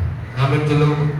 தேவனுடைய நம்ம செய்ய வேண்டிய போது நினைச்சணும், தேவனுடைய வீட்டுக்காக நினைச்சணும் செய்ய வேண்டிய போது ஒரு பக்கம் கத்தணும், வீட்டு மேல கண்ணோக்கமா இருக்கணும். 2வது தேவனுடைய வீட்டு மேல நினைச்சணும் கண்ணோக்கமா நினைச்சணும், குடும்பத்தையும் கவனிக்கணும். அடுத்தபடி நினைச்சணும் சபையோட காரியத்தை நினைச்சணும் கவனிக்கணும். ஆமென் சொல்லுவோமா. சபையோட காரியத்தை கவனிக்கணும், சபையோட காரியத்தை பார்க்கணும். சபையோட இருக்கிற என்ன குறைவு, அந்த குறைவை எப்படி நிவர்த்தி செய்யலாம் அப்படின்னு நினைச்சணும். நிவர்த்தி நினைச்சணும் செய்யக்கூடிய பகுதியை கத்தட்ட கேட்கணும். நம்ம கிட்ட இல்லாம இருக்கலாம், தேவனுடைய ஆண்டவர்கிட்ட கேட்கணும். ஏசப்பா நிவர்த்தி செய்யறது என்னையும் பலப்படுத்தணும்னு ஆண்டவர்கிட்ட நம்ம கேட்கும் போது அது கேட்ட வழிவாசல கத்தனமும் திறந்து தருவார். நீங்களே சொல்லுங்க. உங்க நெருங்கின சொந்தக்காரங்க ஒரு கல்யாணத்துக்கு ஒரு 3000-4000 மொய் வச்சிருக்காங்க. அதே மொய்யை எந்த வழியா நீங்க செஞ்சிருவீங்க? செய்ய மாட்டாங்க. தேவ ராஜ்யத்துக்கு இந்த வழியாவது யோசிச்சு இறக்குள்ள காரியத்தை யோசிக்கணும். ஆமென் சொல்லுவோம். யோசிக்கணும், அதுக்காக கத்தட்ட கேட்கணும். ஏசப்பா அப்படின்னு நினைச்சணும், தேவனுடைய வீட்டு காரியத்துக்காக நினைச்சணும் ஆண்டவர்கிட்ட கேட்கணும். ஏசப்பா எனக்கு இறக்கம் செய்யுங்க அப்படின்னு சொல்லணும். ஒண்ணு கொடுக்கறதுக்காக ஜெபத்துல தாங்கணும், ஜெபிக்கணும், நம்ம போராடி ஜெபிக்கணும். ஆண்டவரே இந்த காரியத்துல கத்தர் இறக்கம் செய்யப்பான்னு நினைச்சணும். ஒட்டக்கூடாது. எனக்கு ஒரு பெரிய விசுவாசம், இந்த மாசத்துல எல்லா வேலையும் முடிச்சிடணும். வேலையிலே நம்ம இதுக்காக ஜோம் பண்ணிட்டே இருக்கோம். ஆண்டவரே இந்த மாசத்துல முடியும், இதை வச்சு தாமதம் வாங்கிட்டு கூட, இதை தாமதமாக்குனா நம்ம அடுத்த முடியும் தாமதமா நினைச்சோம் இது பண்ணுவோம். அதை விடக்கூடாது. சீக்கிரத்துல போது நினைச்சணும் செஞ்சு நம்ம நினைச்சணும் மேலே ஏறி வரணும். இல்லையா? அதுக்கு நம்முடைய ஜெபம் தேவை, நம்முடைய பார்வை தேவை. நம்ம தேவ ராஜ்யத்தை குறித்து நம்ம வீட்டுக்கு போனாலும் நம்ம சபையை குறித்து யோசிக்கணும். சபையில் இருக்கிற அந்த குறைவை கத்தரை நினைச்சணும் நிவர்த்தியாக்கணும், சீக்கிரத்துல இந்த காரியத்தை செய்யணும் அப்படின்னு சொல்ற ஒரு பகுதி நினைச்சணும். நம்ம பாரணும், அதை சோம்பேறித்தனமா அசட்டத்தனமே நம்ம நெஞ்சிடக்கூடாது, இருந்துடக்கூடாது. நம்மகிட்ட ஒண்ணு இல்லட்டாலும் ஜெபிக்கணும். ஆண்டவர் இறக்கம் செய்யப்பா ஒரு பகுதியை செய்யுங்க அப்படின்னு சொன்னா கண்டிப்பா கத்தர் நமக்கு ஒரு பகுதியை செய்வாரு, அவர் செய்வார். இல்லையா? நம்ம ஆண்டவர்கிட்ட போராடணும். ஆண்டவரை நினைச்சக்கூடாது விடக்கூடாது. சபை மேல கண்ணா இருக்கணும். நாங்க அந்த நாட்கள்ல இருந்த வாலிபர்லாம் நிச்சயம் ஏதாவது ஒரு குறைன்னு பார்ப்பாங்க. வாலிபர்கள் ஏன் பார்த்துட்டு ஒரு நாள் இவ்வளவு செய்வோம் அப்படின்னு நினைச்சுவாங்க. அந்த நாட்கள்ல இருந்து அந்த வாலிபர்கள் தான் செஞ்சிருக்கிறாங்க. இல்லையா? அந்த குறைவை பார்த்து இந்த குறைதான் இருந்து போகுது அப்படின்னு நினைக்கல. அந்த குறைவை தன்னுடைய குறைவா நினைச்சாங்க. நாம் பாரமா எடுத்து கத்தரை அவங்களை செய்ய வச்சாரு. இன்னைக்கு அவங்களெல்லாம் கத்தரை ஆசிரியர் வச்சிருக்கிறாரு. இல்லையா? அப்ப பாரப்படணும். நமக்குள்ள ஒரு பாரம் நினைச்சிடும். தேவனுடைய வீட்டை கொடுத்து ஒரு பாரம் நினைச்சிடும் வரணும். அந்த பாரத்தை கத்தரை நினைச்சிடும். தேவன் நம்ம மூலமா நினைச்சிடும். நிவர்த்தியாக்கன்னு சொல்ற ஒரு பகுதியை நினைச்சிடும். தேவன்கிட்ட நம்ம நினைச்சிடும் செய்யணும். சபையை குறித்து சபையில ஒரு பொறுப்பு தாராளம்னா ஆண்டவர் அந்த பொறுப்பு நீங்க உண்மையா செய்யணும். ஆமென் சொல்லுங்க. சபையில ஒரு பொறுப்பு தாராள பொறுப்பை என்ன செய்யணும்? ஆண்டவர்கிட்ட ஜெபிக்கணும். ஆண்டவர்கிட்ட கேட்கணும். இசப்பா இந்த பொறுப்பு தந்திருக்கிற இந்த பொறுப்புல உண்மையா இருக்க எனக்கு கிருபை தரணும்னு நினைக்கணும். ஒரு அக்காவுக்கு ஒரு பொறுப்பு கொடுத்திருப்பாரு, ஒருத்தருக்கு ஒரு பொறுப்பு கொடுத்திருப்பாரு. நம்ம பொறுப்பை கவனிக்கணும். யோவான பேதுருவை ஆண்டவர் சொல்றாரு, என் பெண்ணை வா அப்படின்னு சொல்றாரு. பெண்ணை வாயில அழைக்கும் பொழுது பேதுருவை வார்த்தை சொல்ல என்ன சொல்ல தெரியுமா? யோவான கொடுத்து கேட்பா, அவன் காரியம் என்ன?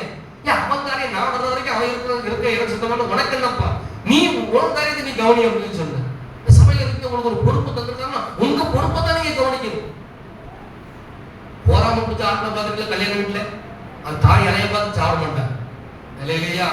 சாப்பிட்டுக்கிட்டே அடுத்தவங்க இலைய பார்த்துட்டு இதே போல சில ஆட்கள் தேவன் தனக்கு கொடுத்த பொறுப்பை கவனிக்க கொடுக்க. அந்த அக்காவுக்கு அதை செஞ்சாரு, இந்த அக்காவுக்கு இதை செஞ்சிருக்கிறாங்க.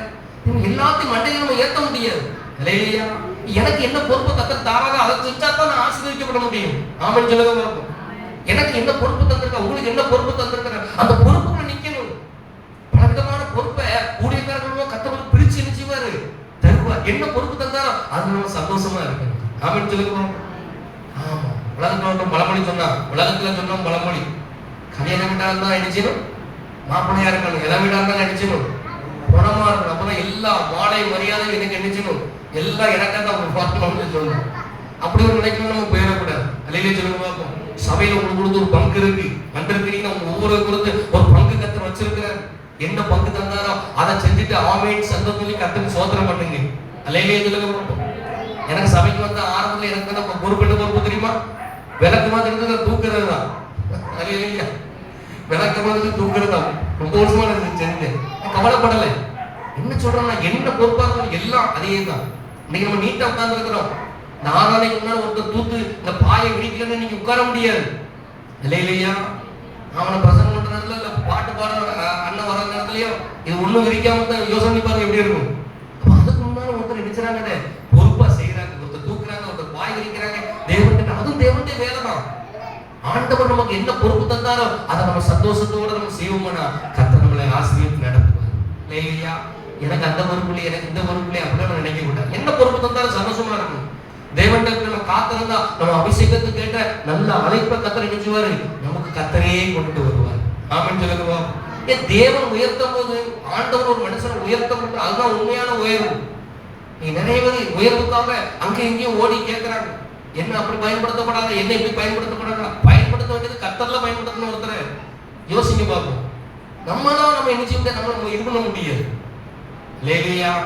ஆண்டவர் தந்த இந்த பொறுப்பு சபையில தந்திருக்கிறது, அது மேல நீங்க கண்ணோக்கமா மாறணும். ஆமென் சொல்லுங்க பாபு. அது மேல கண்ணு கருத்தமா பார்க்கணும். அது என்ன பொறுப்பு தந்திருக்கிற அந்த பொறுப்பை நம்ம உண்மையா செஞ்சோம்னா அதுல இருந்து கத்தர் நல்ல உயர்வு கத்தை தருவார். ஆமென் சொல்லுவோமா? தேவனுடைய பிள்ளை 2 பகுதிக்காக செபிக்க போதும். நல்ல முழங்கால் போடணும். முழங்கால் போட்டு தேவனுடைய வீட்டுக்காக யோசனை, குடும்ப காரியத்தை யோசனை பண்ணிப்பா. வீட்டு முதல்ல வீட்டு காரியத்துக்காக அப்படி முழங்கால் போடும். போராடி ஜோம் பண்றீங்களா? வீட்டு காரியத்தை ஒரு குறைவை பார்க்கும் போது அதுக்காய் போராடுறீங்களா? இது என்ன அதை நடக்குது நடக்கட்ட போது அப்படிலாம் சொல்லக்கூடாது. உன் வீட்டு காரியத்துக்காக நீ போராடணும். ஆண்டவனே, நீ தேவ சமூகத்துல போராடணும். நீ யாக்கோபு போராடணும், ரெபேக்காள் போராடுறாங்க. அவங்களாம் சும்மா இல்லை. ஒரு பிரச்சனை வந்துட்டு அந்த பிரச்சனையை கர்த்தர் சமூகத்துல கொண்டு போய் தேவன் அதை நேர்த்தியா அவங்களுக்கு சரி செய்து கொடுத்தார். முழங்கால் போட்டு ஆண்டு நேர் முழங்கால் போடுங்க. அப்பெல்லாம் முடிந்தவங்க முழங்கால் போடுங்க, உட்கார்ந்து கொள்ளுங்க. ஆண்டோட கெஞ்சி கேளுங்க, ஏசப்பட்ட கெஞ்சி கேளுங்க, ஆண்டோட கெஞ்சி கேளுங்க. தேவனுடைய பிள்ளை நீ போராட வேண்டிய போராடணும். நீ அமைதியா இருக்கக்கூடாது. போராடுற ஒரு நாள் வரும்பொழுது நீ போராடி கத்தத்துல கிருபையை பெற்றுக்கணும், அபிஷேகத்தை பெற்றுக்கணும். உன் வீட்டு காரியத்துல நீ சோம்பலா இருக்கக்கூடாது, நீ அசதியா இருக்கக்கூடாது, நீ கண்ணெத்திரையா இருக்கக்கூடாது, சோம்பலை அப்பத்தை புசிக்க கூடாது. வாயத்திறந்த ஆண்டவர்கிட்ட போராடி கேளு. என்ன காரியத்தை உனக்கு இருதயத்துல இருக்கு, உனக்கு என்ன வேண்டுதல் இருக்கு, ஆண்டவர்கிட்ட கேளு. ஆண்டவர்கிட்ட போராடி நீ ஆண்டவர்கிட்ட ஜெபம் பண்ணணும். அசட்டை இறக்கக்கூடாது, வெறுமையை நின்றுகிட்டு இருக்க கூடாது. அதிகாலையில் எந்திக்கணும், ஆண்டவரை நோக்கி பார்க்கணும், கர்த்தருடைய கிருபையை பெற்றுக்கணும், அபிஷேகத்தை பெற்றுக்கணும், கர்த்தருடைய ஆசீர்வதித்து அவர் கனப்படுத்துவார். வாயை திறந்து கர்த்தரை ஸ்தோத்திரம் பண்ணுங்க பாப்போம். வாயை திறந்து கர்த்தரை துதிக்க பாப்போம். ஆண்டவரை ஸ்தோத்திரம் பண்ணுங்க. வாயை திறந்து கர்த்தரை ஸ்தோத்திரம் பண்ணுங்க. வாயை திறந்து கர்த்தரை துதிக்கணும். உங்க வீட்டு காரியத்தை கொஞ்சம் கண்ணோக்கி பாருங்க. உங்க வீட்டு மேல கண்ணோக்கமா மாறுங்க. உங்க வீட்டை பாருங்க, உங்க வீட்டுல இருக்கிற சூழ்நிலை பாருங்க, உங்க எதிர்காலத்தை பாருங்க. எதிர்காலத்தை குறித்து நீங்க மௌனமா நின்றுகிட்டு இருக்க கூடாது, மௌனமா நின்றுகிட்டு இருக்க கூடாது. நீங்க போராடணும். நீங்க அந்த காரியத்தை பார்க்கும்போது போராடணும். வீட்டுல ஒரு தரித்திரியம் இருக்கு, அந்த தரித்திரத்தை விரட்டுறதுக்கு நீங்க ஆண்டோட்ட போராடணும். ஆண்டவரே அந்த தரித்திரியம் எதுக்கு? என் வீட்டுல பல ஆண்டுகள் அந்த தரித்திரியம் இருக்கு, ஆண்டவரே இந்த தரித்திரத்தை மாத்திரத்தை நான் என்ன செய்யணும்னு சொல்லி நீ ஆண்டவரை நோக்கி கேட்டா அது கேட்ட ஐடியாவை கத்தத்தர வல்லவரா இருக்கிறான். அது கேட்ட ஐடியாவை கத்தத்தர வல்லவரா இருக்கிறான். அந்த தரித்திரியம் எந்த ரூட்ல வருது, அது எப்படி விரட்டி அடிக்கிறான்னு சொல்ற எல்லா ஞானத்தை கத்தரவங்களுக்கு தர வல்லவன் தேவனா இருக்கிறார். வாயை திறந்து கத்தரை ஸ்தோத்திரம் பண்ணுங்க. ஆண்டவரை நோக்கி கத்தரை துதிங்க, ஆண்டவரை துதிங்க. வீட்டுல பிரிவினையாவா இருக்கு, பிரச்சனையா இருக்கு, ஆண்டவர்கிட்ட கேளுங்க. ஏன் இந்த பிரிவினை, ஏன் இந்த வீட்டுக்குள்ள பிரச்சனை, எத்தனையோ ஆண்டு இந்த பிரச்சனை நடந்துகிட்டே இருக்கு. ஐயோ நான் கால் வைக்கவே முடியல, வீட்டுக்குள்ள போனாலே எனக்கு கால் கூசுதே, இந்த பிரச்சனை வருது. இந்த பிரச்சனையை தீர்க்கறதுக்கு என்ன நீங்க கர்த்தர்ட்ட கேட்டு பாருங்க. அன்னைக்கு ரெபெக்கா உள்ள இருந்த போராட்டத்தை கர்த்தர்ட்ட கேட்டா ஆண்டவர் நேர்த்தியா அவருக்கு பதில் கொடுத்து தேவனோட ஜெபிக்கிறவராய் கர்த்தர் மாத்தினார். வாயை திறந்து ஜெபம் பண்ணுங்க. வீட்டுல காணப்படுற பிரிவினையை பார்த்து பார்த்து நீங்க எப்படி சோர்ந்து போகாதீங்க. ஆண்டவர்கிட்ட கேளுங்க. இசப்பா மாத்திரங்க ஐடியா எனக்கு கட்டுத்தாங்கப்பா, இதுல நான் எப்படி மீண்டு வருவது எனக்கு கட்டுத்தாங்க, இந்த இடத்துல நான் சந்தோஷமா இருக்கேன், எனக்கு எப்படி நான் இருக்கிறேன்னு ஆண்டவர்கிட்ட கேட்டு பாருங்க. கர்த்தர் அற்புதமான காரியம் செய்வார். இரண்டாவது சபையை குறித்து பாரம் வரணும். சபையில உனக்கு தந்த பொறுப்பு குறித்து பாரம் வரணும். சபையில இருக்கிற வேலையை குறித்து உனக்கு பாரம் வரணும். ஆண்டவரை நோக்கி பார்க்கணும். இந்த காலத்துல நீ மௌனமா இருக்க கூடாது, இந்த நாட்களில் நீ மௌனமா இருக்க கூடாது, சபையை குறித்து அமைதியா இருக்க கூடாது. ஆண்டவர்கிட்ட போராடு, ஆண்டவர்கிட்ட போராடு. சோம்பலா இருக்க கூடாது. ஆண்டவர்கிட்ட போராடி எப்படியாவது நன்மையை பெற்றுக்கணும், எப்படியாவது சபை காரியத்துல இன்னும் நம்ம நன்மையானதை கத்தத்துல பெறணும். ஆண்டவர்கிட்ட தான் கேட்கணும். நம்ம ஒருத்தர் நின்றுகிட்டு இது பண்ண முடியாது. நம்ம எல்லாரும் இணைஞ்சாதான் தேவராஜ்யத்தை கட்ட முடியும். வாயை திற தேவன்கிட்ட உனக்கு என்ன கத்தர் பொறுப்பு தந்திருக்கிறார், பொறுப்புல இருக்கியா? அவர் சின்ன பொறுப்பு தந்தாலும் உண்மையா இரு, அவர் தான் உன்னை ஆசீர்வதிக்கணும். ஆண்டவர் வீட்டை குறித்து தேவனுடைய மோசேத்தை வீட்டுல எங்க தேவனுடைய வீட்டுல எங்கும் உண்மையுள்ளவனா இருந்தான்னு சொல்லப்பட்டு வாயை திறந்து ஜெபம் பண்ணு. உன்னுடைய வீட்டை குறித்து நீ அசட்டையா இருக்காது. ஒரு பக்கம் வீட்டு மேல கண்ணாயிரு, இன்னொன்னு ஆண்டோட வீட்டு மேல கண்ணாயிரு. வாயை திறந்த கத்தரை துதி. ஆண்டவரை ஸ்தோத்திரம். ஆண்டவரே எனக்கு தந்த பொறுப்பு ஆண்டவரே உண்மையா செய்ய எனக்கு இருபதாங்க. வாயை திறந்து ஜெபம் பண்ணு. வாயை திறந்து ஜெபம் பண்ணு. தேவனுடைய வாயை திறக்கணும். அமைதியா இருக்க கூடாது. நீ போராடணும். நீ கர்த்தர்ட்ட கேட்கணும், ஏசப்பாட்ட கேட்கணும், ஆண்டவர்கிட்ட கேட்கணும், ஆண்டவர்கிட்ட இடைப்படணும். ஆண்டவரை விடக்கூடாது, ஆண்டவரை விடக்கூடாது. ஏசப்பா உன் வீட்டை புகழ்ச்சி ஆகிற வரைக்கும் விடக்கூடாது. உன் வீட்டை குணப்படுத்துறதுக்கு விடக்கூடாது. உன் வீட்டுக்கு நன்மை இல்லையா கர்த்தர்ட்ட கேளு, ஆண்டவர்கிட்ட போராடி கேளு. எத்தனையோ போதிக்கு தேவ மனிதர்கள் போராடி நன்மையை பெற்றுக் கொண்டிருக்கிறாங்க. ஆண்டவர்கிட்ட கேளு, தேவனுடைய ஏசப்பாட்ட கெஞ்சி கேளு. ஆண்டவரே இரக்கம் செய்யா, கர்த்தர் இரக்கம் செய்யா, தகப்பனே நீர் இரக்கம் செய்ய முடியா ஜெபிக்கிறியா? சபையை குறித்து நீ அசட்டையா இருக்க கூடாது, சபையை குறித்து அசட்டையா இருக்க கூடாது. ஆண்டவர்கிட்ட போராடி கேட்கணும். சில சமயங்கள் உனக்கு பயம் வரலாம். ஐயோ இப்படி நடந்துருமோ, அப்படி நடந்துருமோ, அப்படி சம்பவம் பயம் வந்துருமோ. நீ ஆண்டவர்கிட்ட கேளு. நீ பயப்படுற நேரத்துல ஆண்டவர்கிட்ட கேளு. ஆண்டவரே இந்த பயத்தை நான் எப்படி மேற்கொள்றது? நான் நல்லாதான் இருக்கிறேன், ஆனால் எனக்கு சில பயம் வந்து என்ன போராடி கொண்டிருக்கு. இந்த பயத்துல வந்து நான் எப்படி விடுதலை பெறது? நீ ஆண்டவர்கிட்ட கேட்டு பாரு. இந்த பயத்தை மாத்தக்கூடிய வல்லமே கர்த்தர் உனக்கு தருவான். இந்த பயத்தை நீ விரட்டடிக்க தேவனுக்கு கர்த்தர் கிருபை தருவான். ஆண்டவர்கிட்ட கேளு, ஏசப்பாட்ட கேளு, ஏசப்பாட்ட கேளு. ஆண்டவரே எனக்கு இந்த கிருபையை தாங்க ஐயா, அந்த அபிஷேகத்தை தாங்கப்போ. அந்த ரெண்டு காரியத்தை கற்றுக்கொள்ள கத்த கிருபை தந்தீங்க. என் வீட்டை நடத்தக்கூடிய அபிஷேகத்தை தாங்க ஐயா. என் வீட்டை நடத்தக்கூடிய வீட்டு மேல கண்ணோக்கமா இருக்கிற கிருபை தாங்க ஐயா. அல்லேலூயா. என்னை நிரப்பும் இயேசு தெய்வமே, இன்று நிரப்பும் உந்தன் ஆவியா. என்னை நிரப்பும் இயேசு தெய்வமே, இன்று நிரப்பும் உந்தன் ஆவியா. தேற்றரவாளன் பரிசுத்த ஆவி தேற்றிட வாருமே. தேற்றரவாளன் பரிசுத்த ஆவி தேற்றிட வாருமே. ஆற்றலை கொடுத்து அன்பால் நிரப்பும் ஆவியே வாருமே. ஆற்றலை கொடுத்து அன்பால் நிரப்பும் ஆவியே வாருமே.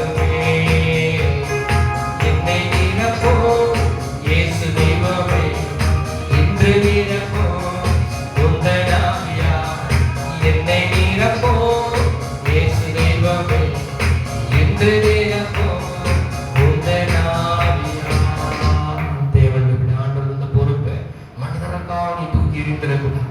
இந்த மனுஷனையா பார்த்து நீ தேவனுடைய பிள்ளையே ஆண்டவர் தந்தவர்களுக்கு பொறுப்படி தூக்கி இருக்கக்கூடாது. கண்ணை மூடி ஆண்டவர்கிட்ட கையை உயர்த்திக்க. சபா சபையை குறித்து எனக்கு பொறுப்பு தந்தவங்க கையை உயர்த்திக்கப்பா. ஒரு 2 கையில் வச்சுக்கோங்க. ஆண்டு சொல்லுங்க, சபா எனக்கு தந்த பொறுப்பை உடைய கரத்துல ஒப்பு கொடுக்குறையா, உண்மையா இருக்கிற கிருபைதாங்க ஐயா. அன்றைய சபையை குறித்து இருந்த பொறுப்பு, எவ்வளோ பொறுப்பு தந்தீங்களே, எவ்வளோ பாரங்களை தந்தீங்களே, யாரையோ பார்த்து நான் அதை விட்டுட்டனே. இந்த பொறுப்பு மறுபடியும் நான் எடுத்துக்கொள்கிறேன் சொல்லுங்க பாப்போம். மறுபடியும் அந்த பொறுப்பை நான் எடுத்துக்கொள்கிறேன் சொல்லுங்க பாப்போம். மறுபடியும் அந்த பொறுப்பை நான் எடுத்துக்கொள்கிறேன் ஐயா. அன்றைய சபையை குறித்து இருக்கிற அந்த பாரத்தை ஏன் பாரமான எடுத்துக்கொள்கிறேன் ஐயா. சொல்லுங்க, என் பாரமான எடுத்துக்கொள்கிறேன் ஐயா. அன்றைய பாரமா சபை பாரத்தை ஏன் பாரமான எடுத்துக்கொள்கிறேன். அதை நீங்க பொறுப்பெடுத்துக் கொள்ளுங்க. அதே போல உங்க வீடுகளில் பிரிவினை இருக்கு.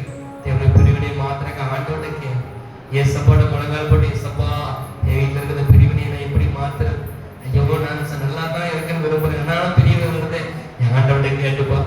ஆண்டவர் உங்க அற்புதமான காரியத்தை செஞ்சு உங்க வீட்டுக்கு கத்துற ஆசிரியர் கத்துற வந்துட்டு கத்துற சோதனை பண்ணணும். சோதனை